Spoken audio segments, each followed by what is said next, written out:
Well, hello, guys. This is another edition of Armchair GMs brought to you by Blitz and Kick Podcast. I'm one of your hosts, Bugman J. Our buddy Matt is under the weather, so you got him last week. This week, you're going to have me. All right. Maybe we can get together and get it back to the two of us going back and forth and kind of building a rapport. It's kind of early. It's week 3, but we still have a little couple kinks to work out, but we're going to get there. And I'm glad you guys are here with me. I promise you I'm going to stop using my hands. But anywho, it was a good weekend of football. There's a lot to talk about, a lot to get into, a lot of injury news and notes. But first and foremost, even though Matt's not here, and I'm just going to keep the tradition going, I'm going to have open the floor to myself for a second and have my Atlanta Falcons rant. Kind of feels a little different not doing it with Matt, but I'm going to get into it. The offense was pretty stale,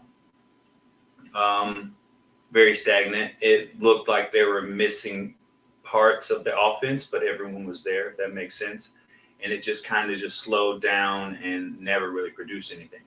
A lot of the teams that we suspected that they were going to have something this year, not many of them have really stood up to the test, or some have already shown to have chinks in their armor, with Miami kind of being the exception to the rule. But specifically because of all the additions that we made, I kind of felt like we just didn't do enough, but I'm not going to talk on that too much longer.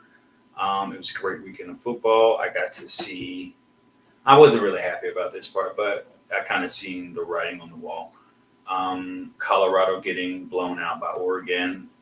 I didn't foresee Miami scoring 70 points, but that was something I got to witness. There's not many times you see an NFL game with that many points, so for them to score as much as they did was kind of amazing. And it was a good fantasy week for most of the usual suspects, and we're going to get into that a little bit later. But first and foremost, we want to pay some bills. I'm going to run some ads for you guys, and we'll be right back. If I can find it.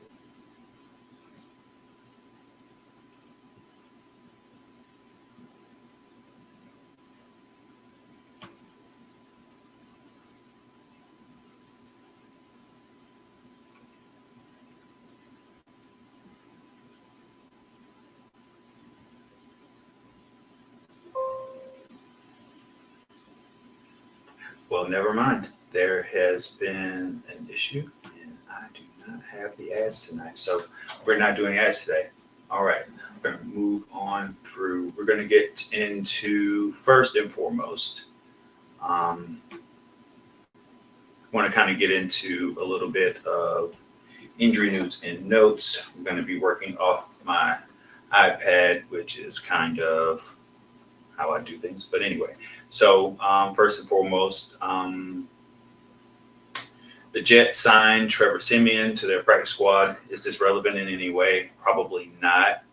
Some of the bigger news as far as a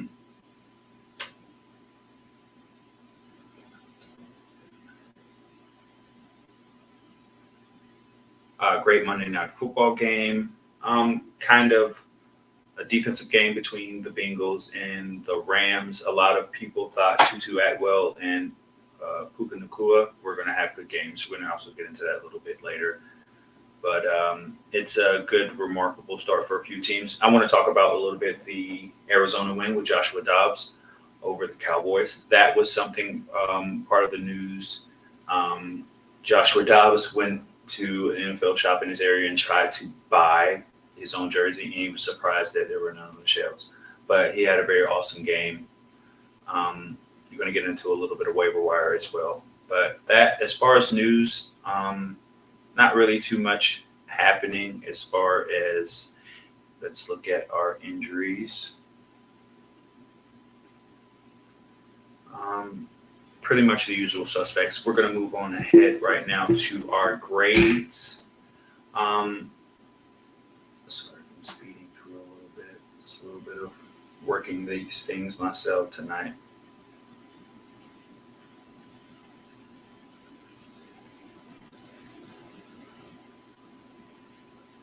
All right. First and foremost, I want to give you guys the winners for this week.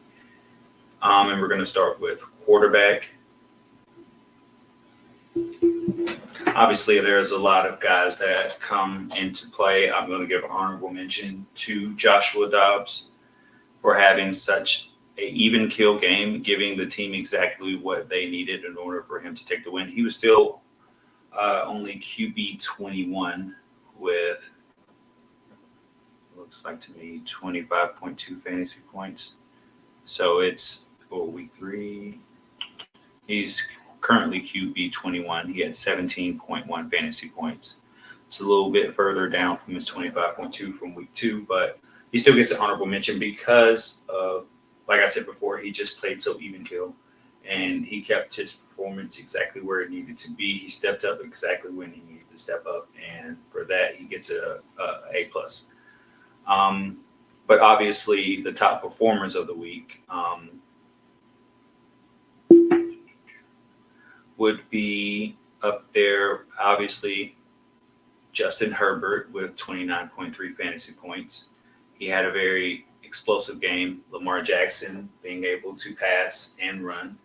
He also stepped up pretty well and exceeded his ADP for that week, I believe. Obviously, because he moved up from 22.9 from week 2 and 7.6 fantasy points for week 1. So it moved him up to QB 7 overall this year, which is very good. And Tua Tagovailoa continues to do what he's doing, 28.4 fantasy points this week. And he just plays with that. The team Miami just plays with a whole nother level of speed and accuracy. And there's not a lot of teams that are able to even try to imitate or slow down what they're doing. It's just a whole nother team. And that's something you can't get better than that, to be completely honest. I'm going to give you a stat real quick.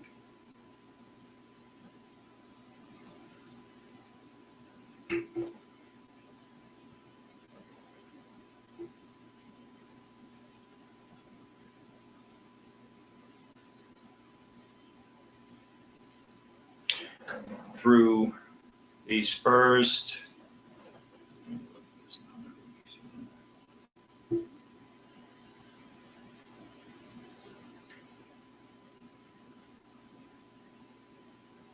right now, through the first 3 games, Tua Tagovailoa has a passer rating of 121.9 with 1,024 yards, 8 touchdowns, and 2 interceptions.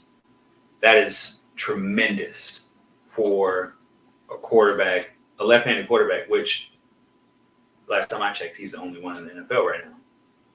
And he is playing at a very high level. And there's nothing really anyone can do to really slow down and stop it. Granted, it's early. This is very early. We're still in the first quarter of the season. So there's a lot that can be done when you continuously see something on film. You get a chance to study it. So there are going to be chances to counter what they're doing. But as of right now, he's one of the best bets, fantasy quarterback wise. It just is. All right. Now, to go to the flip side of that coin. No idea what that is.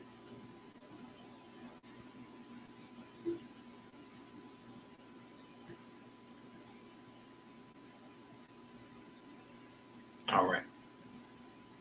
Worst performers. Let's see what we have here. All right. I'm going to add to the list. We have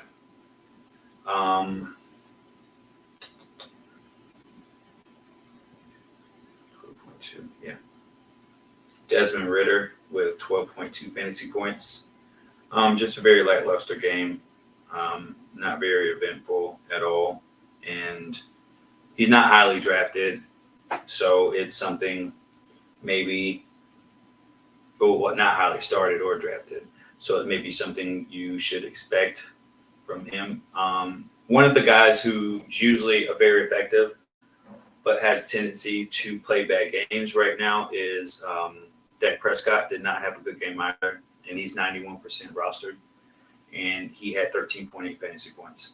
So, and this was against a team that no one came into the game expecting to even have a shot to play up to par with the team that they were facing, which has a very stout defense and a very high-powered offense. But they seem to have mitigated all of it, and it all stems around Dak Prescott's ineffectiveness, and it showed heavily in this game.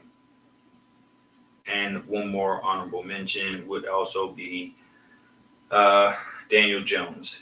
Didn't have a very eventful game, only 14.4 fantasy points on a day when points were not so hard to come by, and it just seems like he should have played a better game.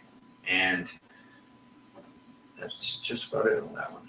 All right, we're going to move on to running backs. We got to run through these pretty quickly. All right, top performers would obviously be Christian McCaffrey with 20 fantasy points, but he's not the top performer. The top performer would be Raheem Mostert with 24.6 fantasy points. No, I'm sorry. I apologize about that. Let me go back.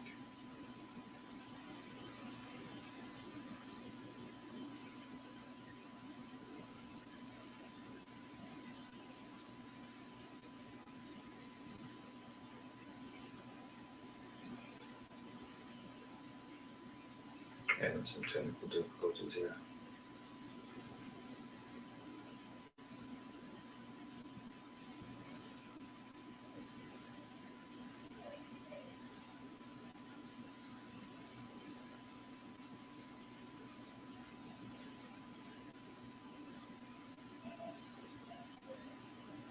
Oh, here we go. All right, sorry. And we're back. Oh man, should never leave me alone to do this by myself ever again. A-Chain had 51.3 fantasy points. He was definitely the top performer. Raheem Mostert was behind him with 45.2 fantasy points. And the usual suspects, Kenneth Walker, 30.6 fantasy points, and to rule out the top four, Christian McCaffrey with 22.9 fantasy points. But an honorable mention goes out to two players. That would be Zach Moss and James Conner, who played way over their projected stats for the week and show that they are complete players. More so Zach Moss, after being released from Buffalo, getting a chance here with their starting running back on the IL for at least 4 weeks. It gives him an opportunity, and he has shown himself. He has proved himself through these first 3 weeks. All right, and to go to the downside, we're going to look at more players that should have performed better, but seem to underperform. First on my list would obviously be Najee Harris. I've never really been as high on him as some have been, but he only got 6.5 fantasy points this week. And from your star running back, you should be way more effective, in my opinion. Brian Robinson Jr. had a lackluster game as well with 7 fantasy points. That's someone who was 90% started or rostered. And Najee Harris is 97% rostered. Those players should do more. Dalvin Cook also had a bad week with 5.9 fantasy points. So these are a lot of running backs, and he's 85.6% rostered. That should give you better production, but have not. So there's a lot to be looked for there. But the top performers really did take it, and A-Chain led. It's just that Miami offense. I just keep going back to it. And we move forward. I think we're going to talk about them again. The top performers from week 3. Wow, it's a lot farther up than I thought. Keenan Allen with 18 receptions on 20 targets for 215 yards. 5 20-plus yard catches. It's like throwback 2019 Keenan Allen right here. You know what I mean? And it came out with 45.5 fantasy points to lead the week, followed by Devontae Adams, who caught 13 receptions on 20 targets for 172 yards, 3 20-plus yard catches, and 2 touchdowns go along with it for 42.2.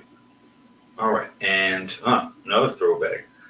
Keenan Allen had 11 receptions on 14 targets for 145 yards. Also had 3 catches for 20-plus yards and a touchdown to give him a grand total of 31.5 fantasy points. And then we get to Tyreek Hill with 9 catches on 11 targets for 157 yards, 4 20-plus yard receptions and a touchdown to give him a grand total of 30.7. An honorable mention also goes to Justin Jefferson and Jamar Chase, and also Tank Dell.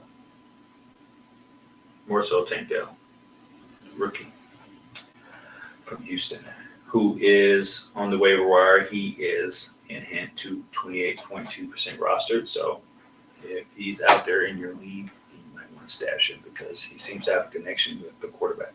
All right, now we're going to move. You know how we do. We're going to go to the other side of the fence. Just a second. All right. For his position, I'm going to emphasize this one first, CeeDee Lamb. Now, that's not to say, before, I get the slack for saying this, it's not to say that he had a bad game because he got 10.2 fantasy points. But that's not what he was projected for. He's playing wide receiver 3. He gave me wide receiver 3 numbers, and I had him at wide receiver 1. I've heard this. And with 4 catches on 7 targets for 53 yards, no touchdowns. Not one. And he's 100% roster. Like, he is projected to be one of the top fantasy wide receivers this year. And yet, it just seems like the whole offense got shut down, and you can't have players playing like that. Nakua also had a down game, even though he didn't have a bad game with 12.2 fantasy points. But coming from the weeks where he was very fantasy relevant. And last but not least, Terry McLaurin. He did catch all of his targets, but they were only 41 yards. Give him a grand total of 10.1 fantasy points. So there's a lot to be, and he is 93% rostered. To give you another perspective, Garrett Wilson, also 5 catches on 9 targets for 48 yards for a grand total of 9.8 fantasy points. And he's 99.7% rostered. That is a bust for this week. And that's the things we need to monitor when it comes to matchups. Some of them are flash in the pan, and some of them really need to be monitored. And you really need to make sure that if your quarterback's not right, you may need to look at other things as for your wide receiver.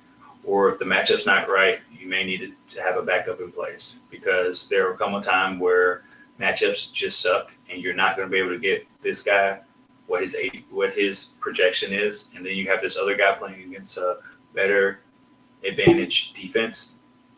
You might want to play him. He may project for less, but he may give you what you need because you're playing up against this, or your quarterback's not playing right. Then you need to do this, because you never know in the NFL, any given Sunday, anything can happen. As evidence with a lot of the games we saw this weekend. All right, moving on to last but not least, tight ends. All right, the top performers, Sam Laporta, obviously, with 8 catches on 11 targets for 84 yards, 3 20-plus yard receptions, and a touchdown for a grand total of 22.4. He's 71.8% rostered. But I'm going to talk about 2 guys in a minute that combined are not rostered 1%. Two combined don't even make a percent roster in the league, in fantasy leagues. All right. Number 2 is Travis Kelce with 7 receptions on 8 targets for 69 yards, 120-plus yard reception and a touchdown for a grand total of 19.9 fantasy points. He is 100% rostered. You have George Kittle, 7 receptions on 9 targets for 90 yards, no touchdowns for 16. Farrell Brown from the Patriots had 2 catches on 2 targets for 71 yards. How do you have 4 20-plus yard receptions if you only caught the ball twice? Sometimes you got to verify your stats. And 1 touchdown for 15.1 fantasy points, and he is not rostered in any leagues. Might be a flash in the pan with only the 2 targets. He might be touchdown and bust, but it's something to monitor.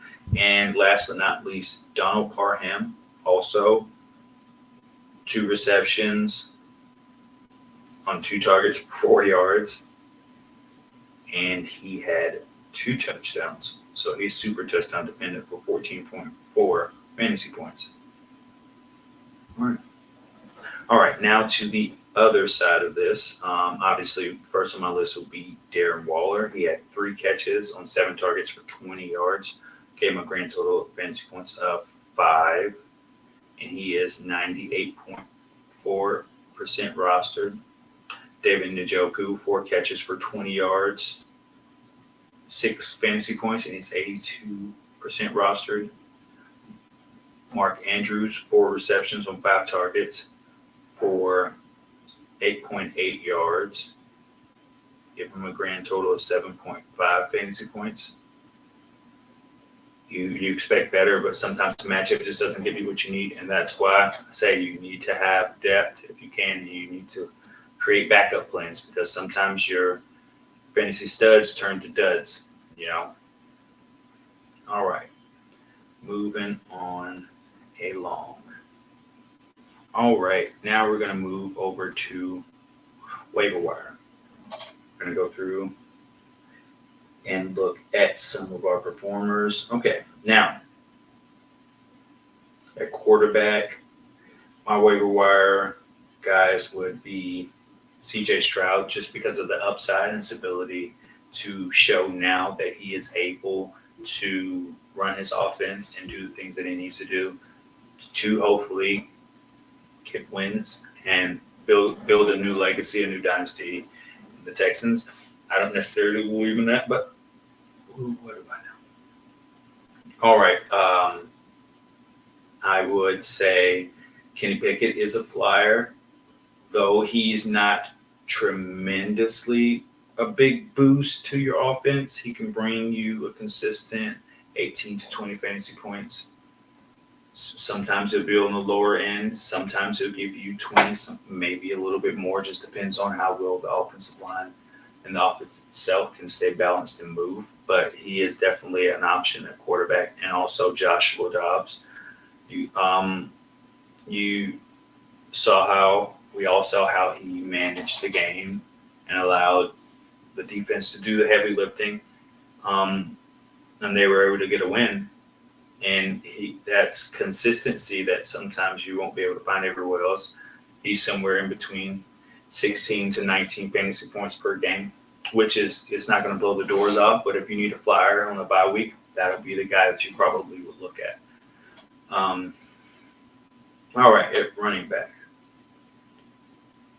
Absolutely, Devon Achane. He's definitely should be at the top of your list. You obviously see that he's going to be an avid part of their offense in some kind of way, and he's young legs.